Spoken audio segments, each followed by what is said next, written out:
everyone, in today's tutorial, we are going to learn how to remove a drop-down list in Excel.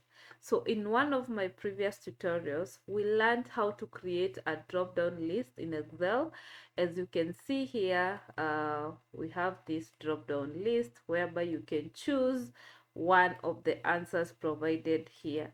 So what if you want to clear the drop-down list in Excel? How do you go about it?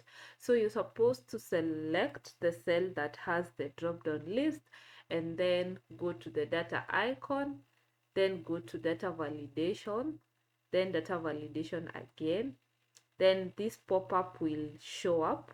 So at the lower left edge, you'll see this icon, clear all, click on it, and then click OK.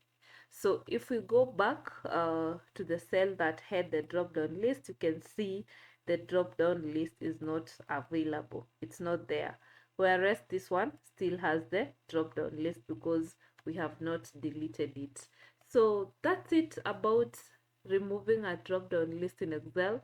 If you found this tutorial helpful, kindly leave a comment down below, subscribe to our channel, like, and see you in our next tutorial. Bye.